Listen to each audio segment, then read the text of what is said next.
Good evening, all those in the Zoom world. I'd like to call the Finance Committee meeting to order.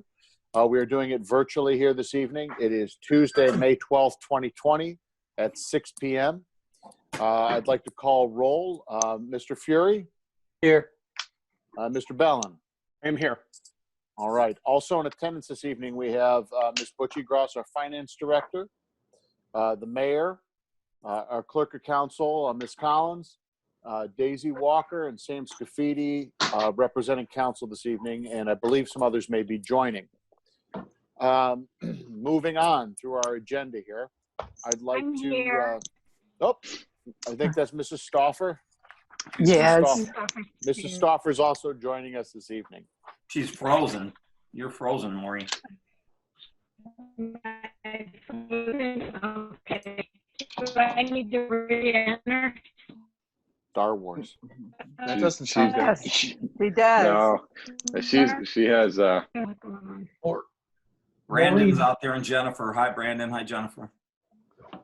Maureen, if you can hear me, I just emailed you a new link. Oh. All right.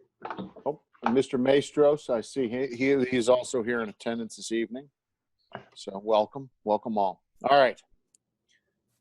While we're working out some of the bugs of lovely technology, I'd like to move on at the agenda and take a look at item number 3, which would be approval of the minutes from the March 19th Finance Committee meeting. Members of the committee, did you have a chance to review these minutes?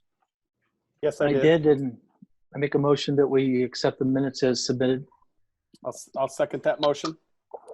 Okay, Mr. Fury made a motion to approve the minutes as submitted.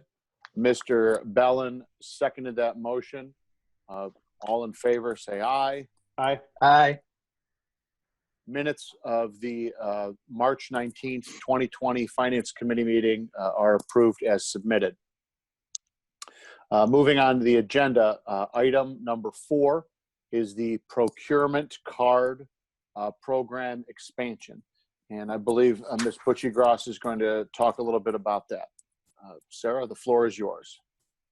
Yeah, so real quick, I just wanted to mention that our procurement card program, we went into phase 2 last year, where we issued a couple credit cards that the city already had under the procurement card program so that we could get rebates on any purchases on those cards. During the COVID epidemic, we issued virtual cards to police and fire so that they could have quick access to any kind of PPE or cleaning supplies that they might need. They've been doing really well with them. We have special COVID purchase orders set up. So if Finance Committee is okay with expanding the procurement card program, we'd like to go ahead and issue regular procurement cards for those departments, as well as service, because they have done well with the virtual card throughout the COVID crisis. Go ahead, Mr. Fury. You have the floor. How many people have access to these accounts? Right now, we only have 2 cards on the program, one for the mayor and one for Parks and Rec. So I'd like to add on one for police, one for fire, and one for service. We'd most likely issue those to the department heads. So there'd be 3 additional people with access. Okay, thank you. Mr. Bellin? No, I have no issue with moving forward. Okay. Sounds like it's worked out well. I have no issues. Mr. Fury, are you okay moving forward with something like that at this time? I am. I trust the finance director. As do I. So I think she won't let me have my card though. She keeps it. It's in the safe. Is that why we trust her, I wonder? Is that, I was unaware that the mayor didn't have a card. I was told he did. So that means that Derek's the only guy in the city that has one right now. I carried it around for like 2 days and figured I really had no need for it on a daily basis. So if I need it, I walk down the hallway and I can get it. But in the past, we had kind of one to the mayor and everyone kind of shared it. So I think the program is going to work a lot better, be more efficient, versus what we were doing in the past. And we get rebates on it, on the purchases, Exactly. which is nice. That's the key, is it all funnels to the same rebate account. Yeah, and they have to follow the same purchase order procedures and everything. So we've still got a good handle on the spending there. I have no issue with you expanding that program. Do we need to make Okay. a formal motion in finance, or is that sufficient? No, I just wanted to bring it to your attention. I have no issue with that. Do any other members of council that are in attendance this evening have any comments or concerns regarding this?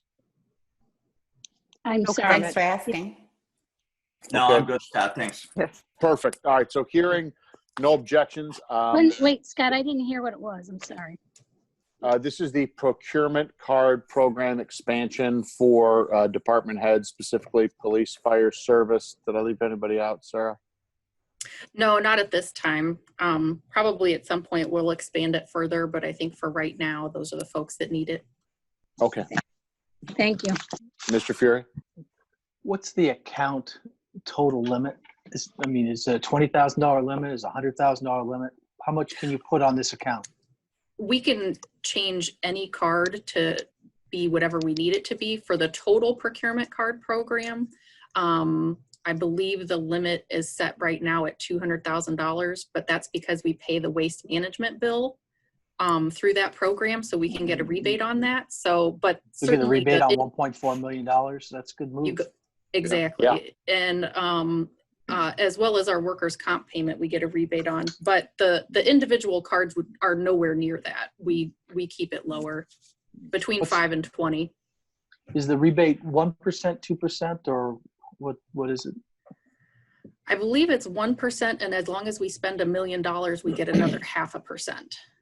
On what's over the million or over the entire On the million? total. On the total. Oh, So good. we hit the $1 million annual spend just with the waste trash.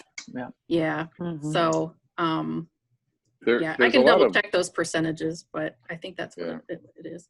yeah, there's some different companies that are getting pretty aggressive with these programs now in terms of seeking out and coordinating with your vendors, the ability to take them and those kind of things. So we were actually looking into some more options for that when all this kind of stuff happened. But it's a good program for the city. Yeah. Thank you. Yeah, Well, how much sounds have good. we actually earned so far? And what account does that go into? We have a separate account for rebates. I'd have to check the account to see how much we've taken in thus far. But we did set up a separate line item in the general fund for the credit card rebates. The state of Ohio likes to see those amounts, so we set up a separate line. Thank you. Perfect. Thank you, everybody. Moving on to item number 5 on the agenda. That would be the presentation of updates for 2020 and planning for 2021. Again, Ms. Pucci-Gross, I believe this is right in your wheelhouse. We'll let you lead off.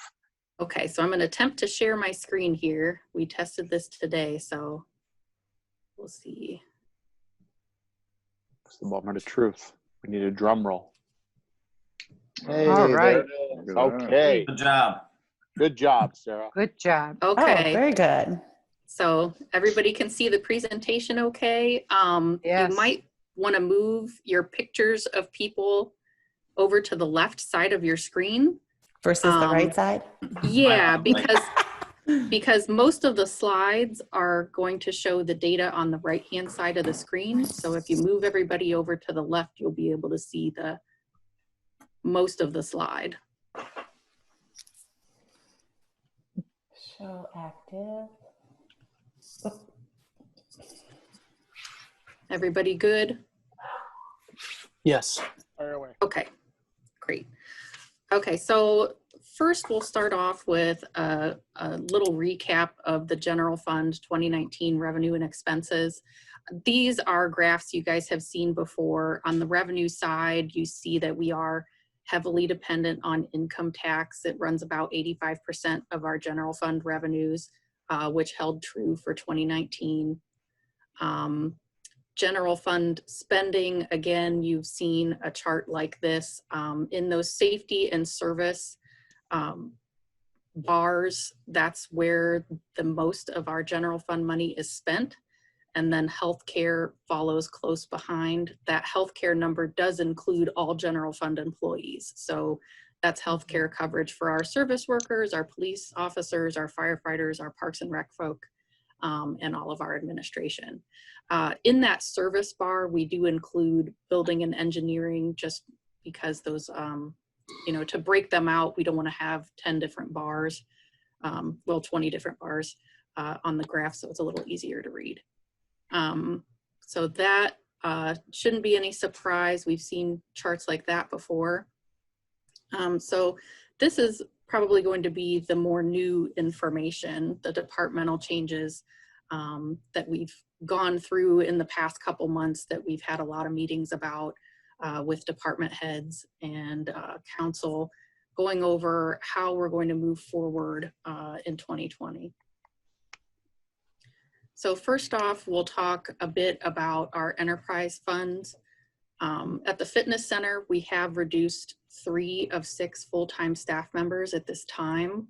We are looking into some technology for better access at the front desk, so folks can just walk right in. I know that Derek is looking at a new credit card processor, so that in this new COVID world, there's less touching between the credit cards and our residents versus our employees.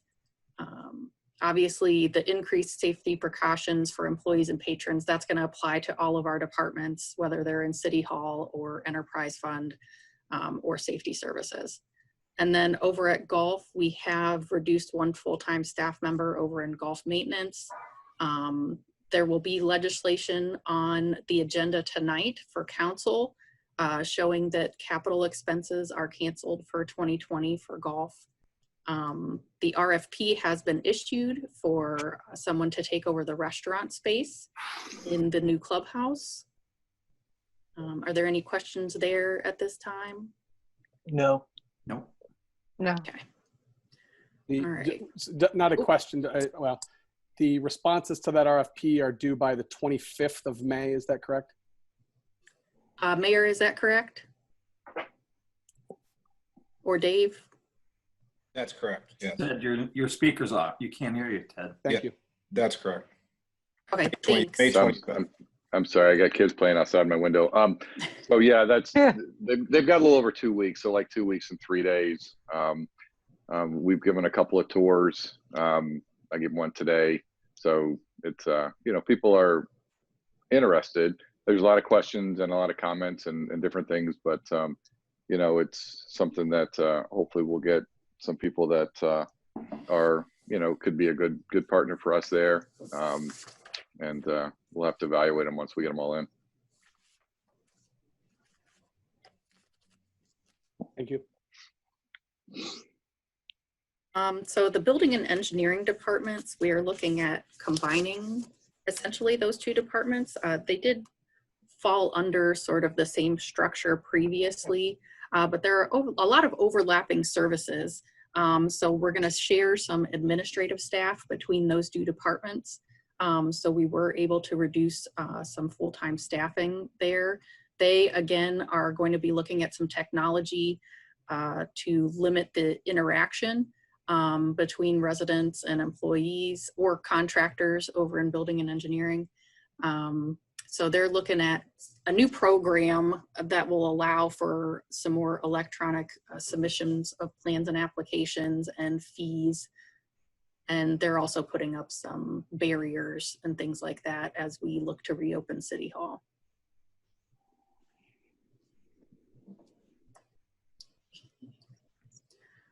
Service department. So the service department, we have reduced 4 full-time staff members. The majority coming from retirements, so it's through attrition. We are returning 12 service department employees to work on May 24th from the initial layoff that we had beginning mid-April. At this time, they're going to be day shift only until they're needed in the evenings, which would be if concerts come back or if there are shelter rentals, things like that. They are not planning on seasonal hiring for 2020, but they are going to be picking up some of the duties that were put off during the layoff period. And you can see those listed there below: branch pickup, park maintenance, crack sealing, repairs, and painting.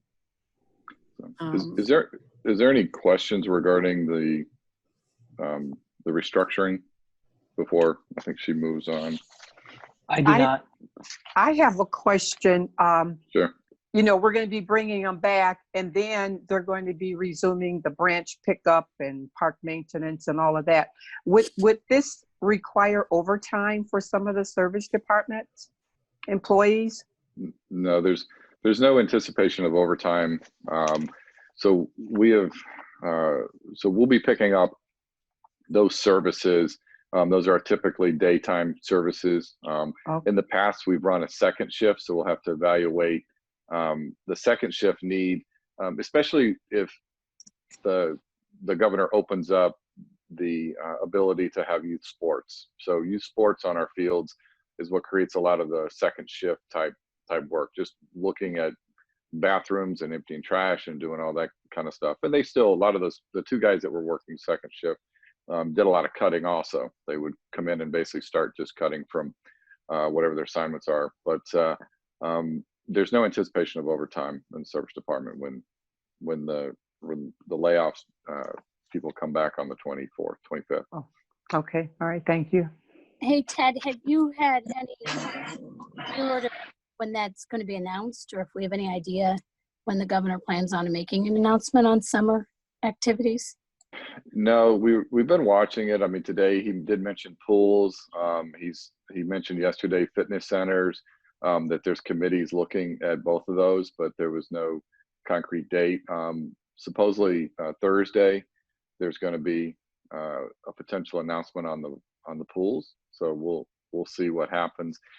Right now, you know, I was on a conference call with a lot of the board members from our youth leagues, as well as Fantone from the high school, and the dates they're hearing from, you know, OHSAA was the end of June, like maybe beginning of July, that there's a possibility. So they're not real happy, which I can understand, but that's kind of the only information we're going on right now.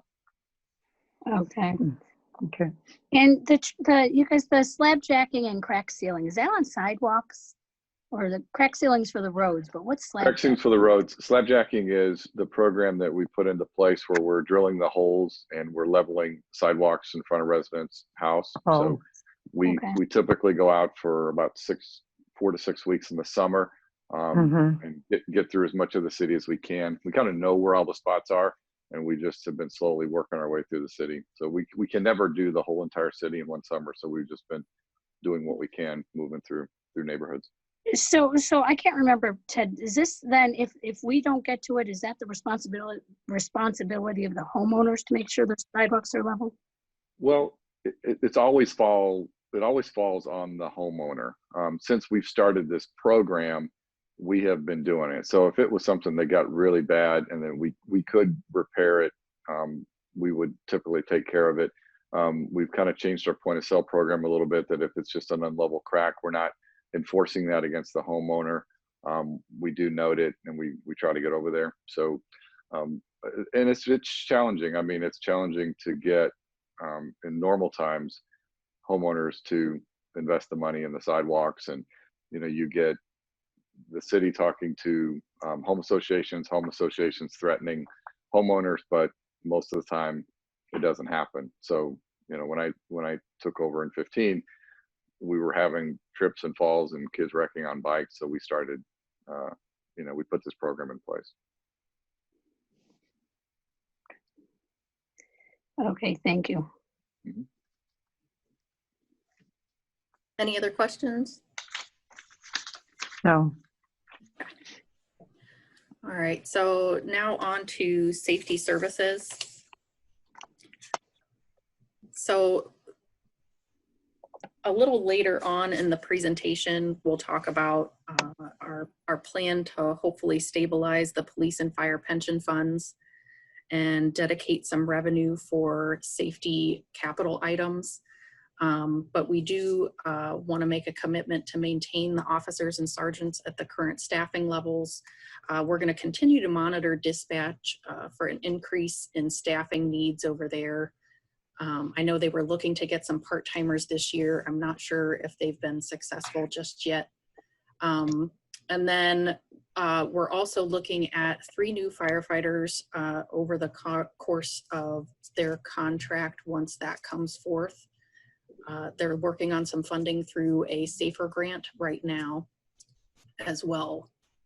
Some of the capital items that we're already committed to for the next few years are the cruisers and the fire truck. So those lease payments are going to be there no matter what.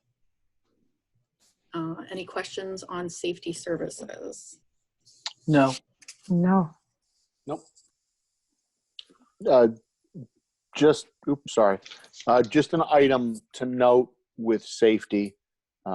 We are going to have 2 ladder trucks that will be in need of replacement at some point I believe in the next 5 or 6 years. So just something to keep in the back of your heads. We do have some expensive equipment that will just sort of time out per NFPA rules and regulations that's just going to need to be replaced. And the ladder trucks are the more expensive of the 2 kinds of fire trucks. They're a little pricier than the pumper, which is what we had approved last year.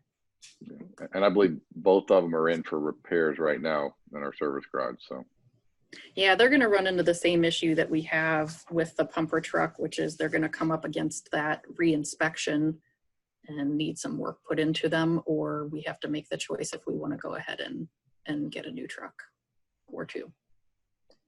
Okay. So next up, we're going to talk about the expense reductions that we've gone through and are continuing to review. So tonight on legislation, we have the reduced capital spending, which we've cut the capital budget a little over $1 million. And you can see the list of items there. The main ones are the sanitary sewer project that we are holding, that council has already put a hold on. And the community center roof, we've just reduced that amount. It was originally $250,000. We retook a look at that, and Chris is working with a firm to come up with what we really need to do for that roof for this year. And then we're holding off on the amphitheater improvements at this time. Sarah, we're not going to be doing road striping this year? The road striping we have up for reduction, elimination from 2020. I believe Amy drove around and took a look at everything, and she said it's looking pretty good. The only issue she saw was with the, I don't know what they're called, the reflector things. That's on the new section of 91. Right. So for this year, she did take a look, and we think we can hold off on that road striping program. What about finishing between the 2 roundabouts on 91? There was supposed to be permanent striping put there. As far as I understood, this was all temporary. It was going to be that heat striping put down. Is that still going to happen? That was part of that contract. yeah, I believe that's still the case, Sam.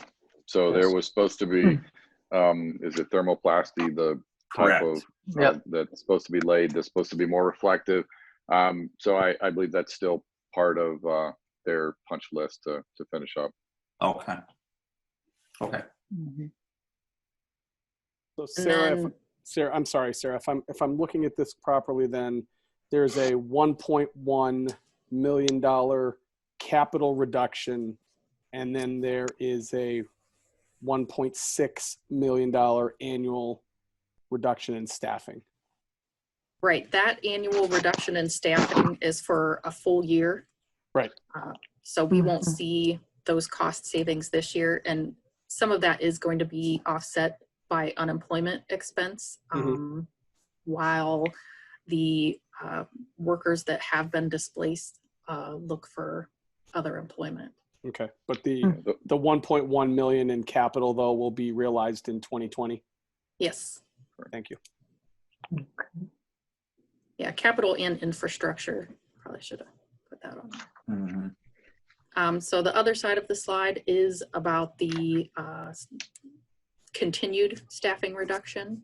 Initially, we had a 20% reduction in staffing from mid-May to mid-April to towards the end of May. We are bringing back about half of those folks, and then we have a continued 10% reduction in staffing after May 24th. Should that 10% reduction in staffing continue, that will eventually save the city. Actually, I updated the numbers today, and it is about $1.7 million annually, offset by any continued unemployment costs. What is your prediction on unemployment costs? So unemployment costs, I have the number behind me, but essentially what we're budgeting for is 50 cents on the dollar for salaries and wages. So that 1.6 million includes their health care as well. But I can get that number for you. It's just behind me. And if I move, I'll lose my headset. Okay. Sorry. Okay. Okay. Perfect. Okay. All right. So now we are going to talk for a bit about the 2020 tax budget that's going to be coming up, and where the city kind of used to be as far as millage goes, and where we think we might be wanting to go if we want to do some of those things that we talked about earlier: stabilize police and fire pension fund, commit to the service department, commit to police and fire, and commit some capital money to police and fire specifically. So this first slide is just a little bit about where we compare to the other communities. Right now, we are the lowest in Summit County, and that's cities, villages, townships, when we went and pulled all the information from the county. Mhm. And right now we are the only Summit County community with no general fund or non-pension police and fire millage. The reason I have that non-pension police and fire millage is because the millage that we do have for police and fire is state mandated. So our millage is the lowest it can be, with the exception of that voted park bond. Then the other section there, the 2020 tax year, 2020 collection year, that we get into those commitments that we'd like to make. Hang on, who's not muted? Somebody muted that's typing. Bill. It's me. Can you just mute that? Go ahead. Let me figure that out. Good? Yeah, sorry, Sarah. Okay, no, you're fine. So in order to make those commitments, what we're hoping to do is generate revenue through the tax budget. It would be for the 2020 tax year, for the 2021 collection year. And we would be hoping to reinstate the 4.9 mills that the city used to levy. That would take us to about 5.8 mills in that 2021 collection year. And that includes a reduced park bond rate, because we just have the final payment next year, which is going to be a little smaller, and still the 0.3 and 0.3 fire and police pension. So those 4.9 mills would generate $3.2 million in property tax revenue. How many, Sarah? How much was that? 4.9 mills, Yeah. which would generate Right. approximately 3.2 million in property tax revenue. Okay, thank you. No problem. And so where we come up with that 4.9 mil number, back in the 80s, the city levied 5.7 mils. And then in the 90s, it dropped down just a bit to 4.9. That was all slated for the general fund back then. In the 90s, there was a proposal that went out, and it was a good plan. At the time, Chrysler was here in town, and the property tax was reduced, and income tax was increased. And that was kind of packaged with a deal with the schools, I believe, to build a couple new schools at that time. Mm-hmm. I have a question. Has anyone Sure. heard what the schools feel they're going to be facing with the governor cuts? Like, are they going to try to be coming back and asking the community for more money as well? I It am might be not too early to sure. know that. Yeah, I'm not sure on what the schools are looking at. I think most communities are going through the same thing right now, and I would imagine at some point the schools will be looking at that as well. I know the last. Go ahead, Mayor. I was gonna say, I know the last discussion the schools had regarding levies was more focused on capital projects for them. They had, it was a 20 or 22 year levy when they built the high school. And I think a lot of their master plan that we sat in and observed was positioning themselves to go back after millage, to build additional buildings, replace buildings, those kind of things. So that's the last that I've heard from the school's desire to go after millage. Got it. My understanding from, I believe, I think Mr. Curtis may have shared this, was that we're looking at about an $850,000 loss in revenue from the state per the proposed cuts from the state of Ohio for the schools. Oh.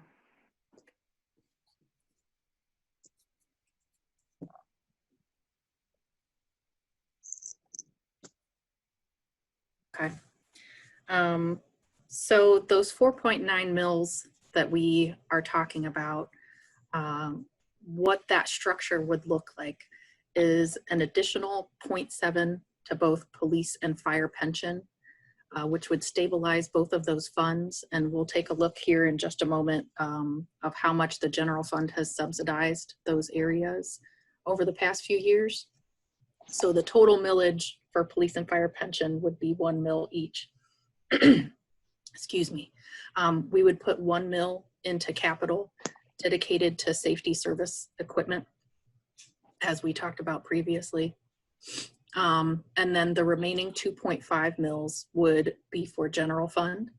And those would go towards those commitments we talked about earlier, the 3 additional firefighters, maintaining our officer and sergeant staffing levels, looking and monitoring that increased need in dispatch, and then maintaining our service department after the initial layoff period, maintaining those folks that are coming back to work at the end of May. So essentially a big part of that 2.5 is still going towards safety services as well. Yes, sir. Yeah.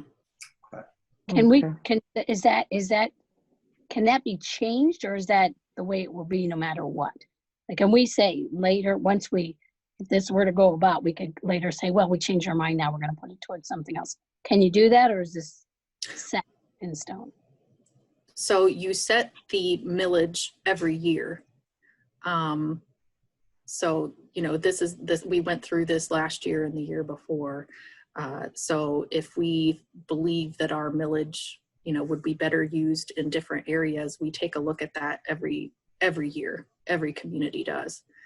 At this time, we believe that this is the way to move forward. These are the areas that are most needed in support from a more stable revenue source like property tax.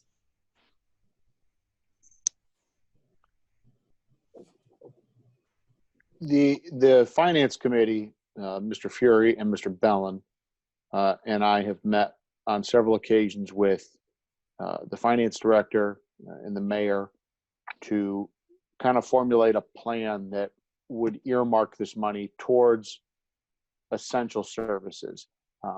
I don't want to speak for other members of the committee, but I think we've made it very clear to the finance director that if we are going to move forward on what is unvoted tax increases, that this money needs to be earmarked toward the essential services that our residents depend on, namely filling the shortfall that is the police and fire pension fund.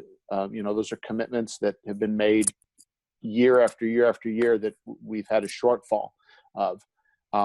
Adding money to a capital account for public safety. So when we have these pumper trucks and heavy rescues and ladder trucks, that we have some money there set aside, if you will. And then again, to maintain our current staffing levels, expand on those where needed, add part-time staff and things of that nature. Again, I don't want to speak for Mr. Fuhrer and Mr. Bellin, but the Finance Committee has sort of pursued this millage as mostly being geared towards police and fire and service, and earmarking the funds for that purpose. Please, anybody feel free to jump in. I don't want to speak for you, Mr. Bellin, or you, Mr. Fuhrer, at all. No, you spoke very eloquently, Mr. Barr, and yeah, if we're going to do this, we need to make sure that money is going towards police and fire and safety services. So I agree wholeheartedly.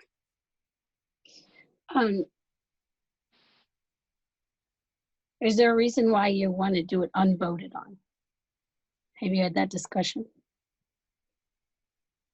Yes, we have had that discussion. We have. And, go ahead, Mr. Fuhrer. We're basically reinstating the 4.9 mils that were set aside. Again, we're the lowest inside millage person in the county. We've been underfunded in our pensions and safety services through any property tax support for basically since 1997. I think that I think the city and the administration has done a really good job of efficiencies. I was unhappy with some of the responses we got from the performance audit, but as the mayor pointed out, the performance audit said there's not really much else we can do. And I personally had a caveat that I wanted to see additional structural changes to how we did things in some departments. And we have never had this much of an adjustment in the fitness center, which I think will, in a normal time, would make us almost break even by taking those costs out. So I think that, as I'm going to quote Scott Barr, is that this might not be the most popular thing, but it's the right thing to do. And that's why we were here. So I'm going to support this. And we've spent a lot of time going through this. And again, I don't think that there's anything more that we can cut. And we will still be the lowest property taxed inside millage person in the county. We'll have the lowest sewer rates. We'll still have free garbage, which is the first thing they knocked off on the performance audit. I mean, we could charge everybody $1.5 million and get half of this back and lower it. But if this was voted, if it doesn't work, then what do you do? Because we're already in trouble with the money. And the only way that you could really put the caveats on long term, like we did with the money that was put towards Liberty Park, is to vote for it. But I feel very confident that the caveats we put in here are going to be what we spend this money on. That's my opinion. So, yeah, I'm in favor of this. Does anybody run the numbers on what this will cost to the residents?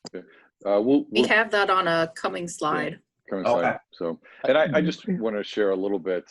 So since I took office, 2014, we used about 1.4 million in reserves. That's when the 0.25% fell off. Every state of the city, I talked about the work we've done on the budget, and I know I've worked with council. From 2012, I believe we've gone up around 3.5 or 4 million in just our salaries and wages. Our healthcare has gone up, 1.2 million. At the same time, every year that we've taken staff increases, we've also found a way to reduce our budget. You know, in this past year, despite all of those increases, we prepared a 2020 budget that was about $1 million $1 million, you know, short of what our revenue was, you know, in anticipation of hopefully having another good year from a revenue standpoint, and preparing council. I mean, we've had this discussion for years regarding the, you know, we focused on the expense side, and we were planning on having the discussion on the revenue side.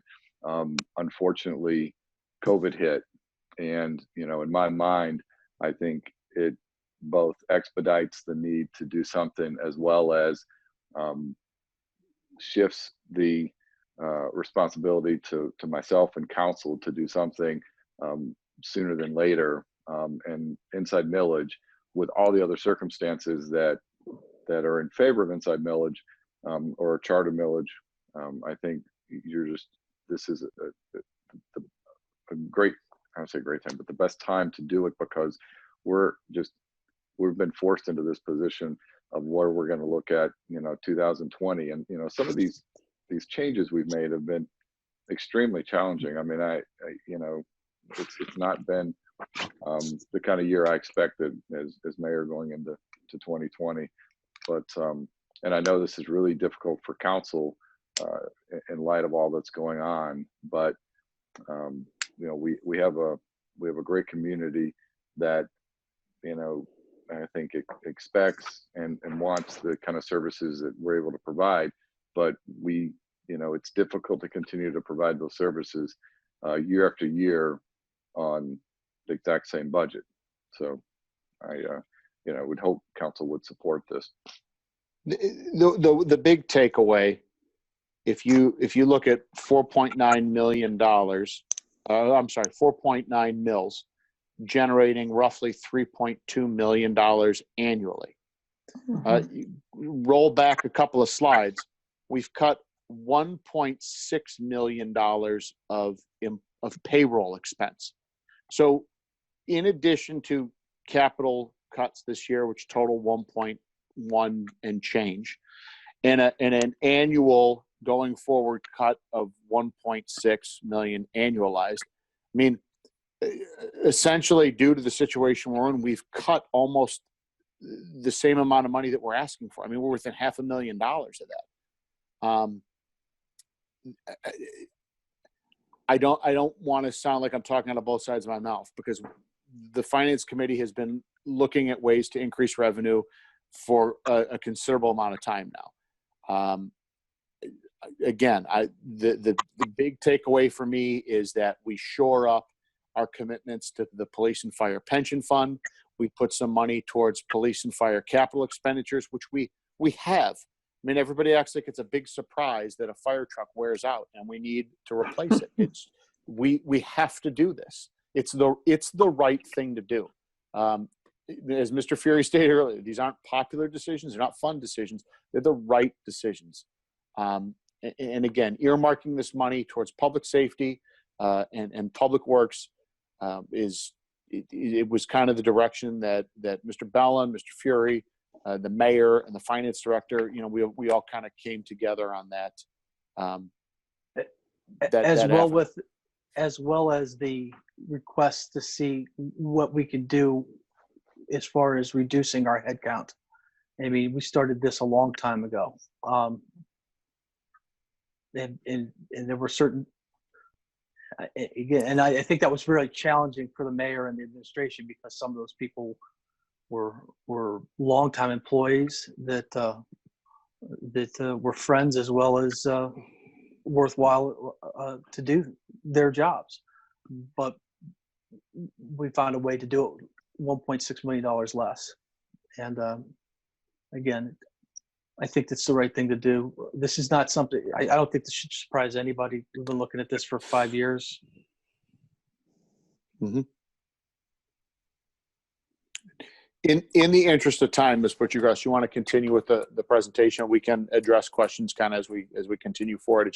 We have about 15 minutes, I think, until 7 o'clock. So I just want to I'm not trying to dismiss anybody. Please, everybody have the opportunity to weigh in on this. I know these are sensitive, important issues. So I'm not trying to silence anybody.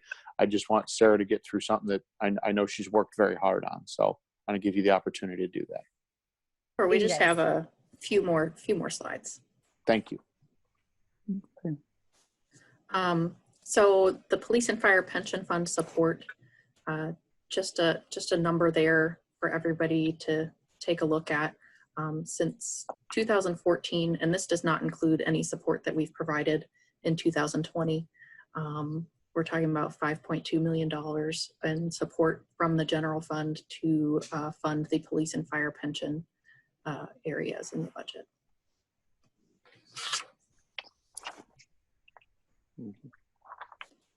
So this, Sam, gets back to your question about the impact on a Twinsburg homeowner.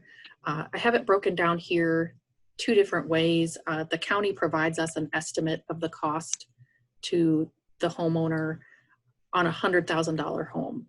On a $100,000 home, the annual cost of the 4.9 mils is $171.50, or $14 and some change per month.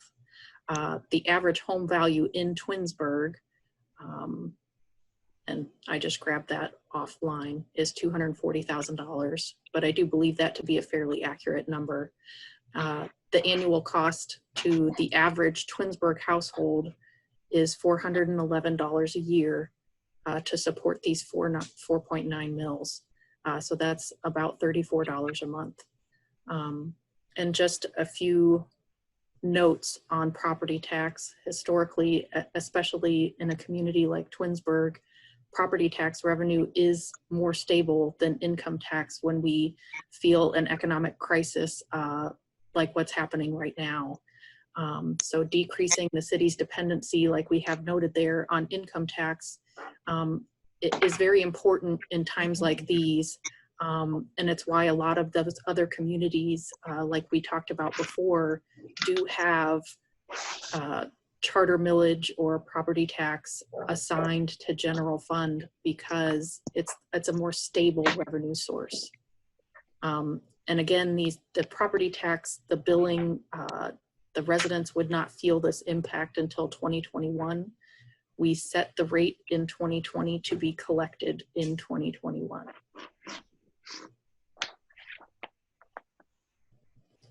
And then just a quick discussion, because I know the COVID-19 economic impact is always a topic of discussion in any finance situation right now.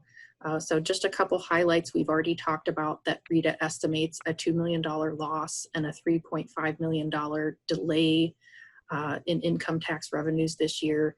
Gas excise tax, that 25% number is just an estimate. We really don't know where that's going to shake out to be. Our road program this year, we were really depending on that increase in the gas excise tax that we had this year. But with all of the restrictions and cancellations that have come down from COVID-19, I do believe we're going to take a hit there on those budgeted revenues. Most of the webinars and guidance that I'm getting is that this economic impact from COVID could last for up to 2 years before we see a full recovery. I think that probably is tied into the timeline of a vaccine, if I had to guess. And then some additional losses that we are expecting to have are, the fitness center is closed. We are not charging people for their memberships. The golf course had I believe a bit of a delayed opening, but they're also structured the tee times differently. I don't believe we are able to start the leagues just yet. Parks and Recreation, obviously they have some activities that do bring in positive revenues. So all those things have been canceled, and we will feel the impact as the year goes on.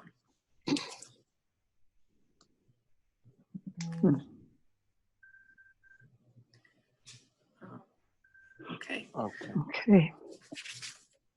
That kind of concludes your presentation, Mrs. Buttigrass. Yes, so if there are any other questions about this initial presentation, I'm very happy to talk about it, and you know, we will have time to continue to talk about this as well. I think it was a great presentation, Sarah. You were so thorough. But I just one question I need to ask. I do believe that the schools are getting revenues from the lottery. Does this also apply to government entities too? We do not get lottery funding, nor do we get casino funding. Okay. All right, just wondering. Thank you. No problem. Mrs. Butchie-Gross, as far as your timeline and the timeline for us to move forward with this, are you suggesting, or Mr. Mayor, are you suggesting that tonight you'd like to see Finance Committee move this forward to have council consider legislation? Just provide us maybe with a little bit of direction or the timeline on things so we can you know, best do what's best for the city. Yeah, I think it sounds that Finance Committee has discussed this and are probably in a position to recommend it to council. And if you are inclined to do it tonight, I think that would start the process moving it forward. You could have legislation at the next council meeting, and of course, it would go for another 6 weeks of discussion before it was voted on through the 3 readings. I'd like to make it abundantly clear on the record at Finance that if we are to move forward with this, and I would like to seek again counsel from Mr. Bell, Mr. Fury, any other members of council, that this does go the full 3 readings. I will not support anything that is not gone a full 3 readings. We are not passing this on an emergency. That would be a condition. I would agree with that, Scott. I Make a agree too. I make a motion that the Finance Committee recommend to council putting forth legislation for an increase in property tax of 4.9 mils to be coveted towards police, fire, and safety, or police, fire, and service as outlined in the presentation. Is there a second? Second that motion. Okay, Mr. Fury made a motion. Mr. Bellin seconds. Is there a conversation from members of the Finance Committee? You guys can amend that. I mean, I just pulled that out. I didn't have that written down, so it just, if you didn't like it, fix it. Go ahead, Mr. Mayor. No, I think just to add a little bit of detail to, I think what Mr. Fury, the motion, so 0.7 would go toward both individually the police and fire pension. You would have a mill dedicated to safety service capital, and then you would have 2.5 mil dedicated to general fund operations for safety forces, so salary and wages and other benefits. So the total would be the 4.9. Yeah, 0.7, 1 point for capital and 2.5 for correct. Salary, benefits, wages for public safety. We can make a motion to amend it as outlined in the finance director's report. If you want to. I'm fine with that. Mr. Bellin? Dave, what do you want to do? It's all going to be cleaned up when the legislation gets presented anyway. So, I mean, doesn't matter. Okay. Right. Okay. All right. Just since we're in the discussion phase of this, any other comments, questions, concerns as to Mr. Fury's motion that's on the floor? None from me. Any members of council? Dave, Mayor? Okay, hearing none. None. Let's vote. All in favor of Mr. Fury's motion to increase millage, inside millage to 4.9, earmarked toward public safety, say aye. Yeah. Aye. Aye. I think we should do a name. Okay. So we're unanimous? That I will. We can. Let's do that again. Mr. Fury, how do you vote Yes. on the issue? Mr. Yes. Bellin, Yes. Mr. Barr, I vote yes as well. The motion to accept Mr. Fury's motion, the vote to accept Mr. Fury's motion passes 3-0. So it comes out of Finance Committee unanimously to be presented to council for review. All right, that takes care of that. Moving on to item 6 and/or 7, which is comments, questions, or miscellaneous. Does anyone have anything at this time, Mr. Fury?